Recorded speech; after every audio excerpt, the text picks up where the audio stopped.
Black Beauty, Chapter 27.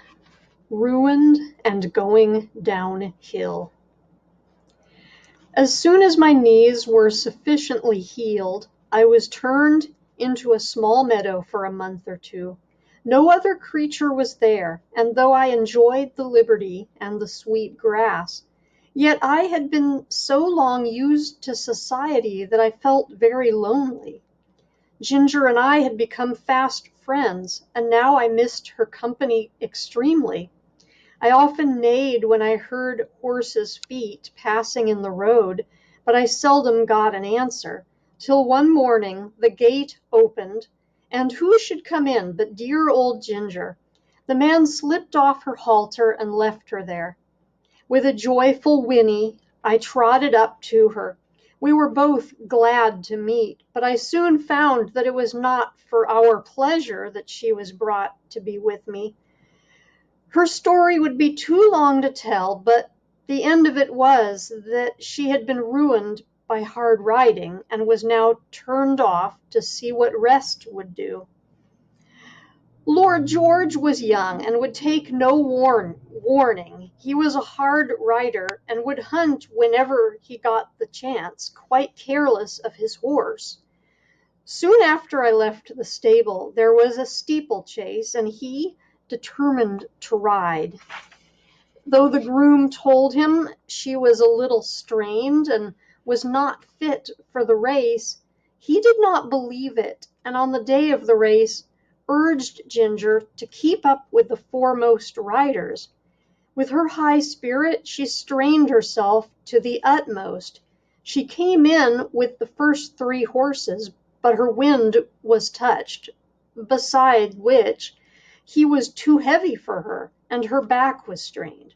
And so, she said, here we are, ruined in the prime of our youth and strength, you by a drunkard and I by a fool.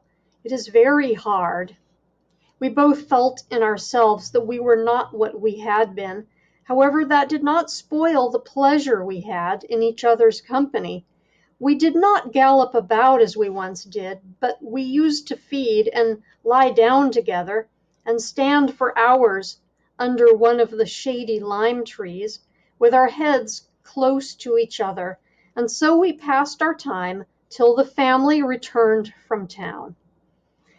One day we saw the Earl come into the meadow, and York was with him. Seeing who it was, we stood still under our lime tree and let them come up to us. They examined us carefully. The Earl seemed much annoyed. "There is 300 pounds flung away for no earthly use," said he, "but what I care most for is that these horses of my old friend, who thought they would find a good home with me, are ruined. The mare shall have a 12-month's run, and we shall see what that will do for her, but the black one, he must be sold. 'Tis a great pity, but I could not have knees like these in my stables." "No, my lord, of course not," said York, "but he might get a place where appearance is not of much consequence, and still be well treated. I know a man in Bath, the master of some livery stables, who often wants a good horse at a low figure. I know he looks well after his horses. The inquest cleared the horse's character, and your lordship's recommendation, or mine, would be sufficient warrant for him. You had better write to him, York. I should be more particular about the place than the money he would fetch." After this they left us.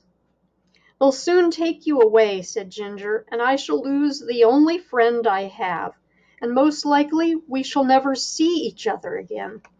'Tis a hard world."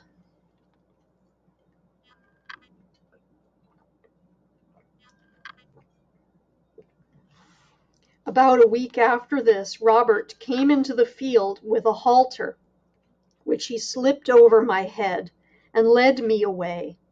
There was no leave-taking of Ginger. We neighed to each other as I was led off, and she trotted anxiously along by the hedge, calling to me as long as she could hear the sound of my feet. Through the recommendation of York, I was bought by the master of the livery stables. I had to go by train, which was new to me and required a great deal of courage the first time.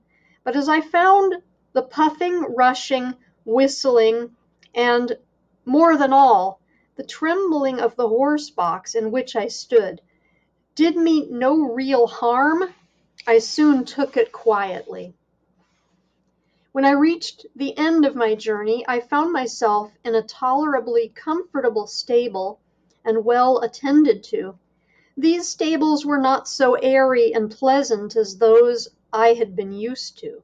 The stalls were laid on a slope instead of being level, and as my head was kept tied to the manger, I was obliged always to stand on the slope, which was very fatiguing. Men do not seem to know yet that horses can do more work if they can stand comfortably and can turn about. However, I was well fed and well cleaned, and on the whole, I think our master took as much care of us as he could. He kept a good many horses and carriages of different kinds for hire. Sometimes his own men drove them. At others, the horse and chaise were let to gentlemen or ladies who drove themselves.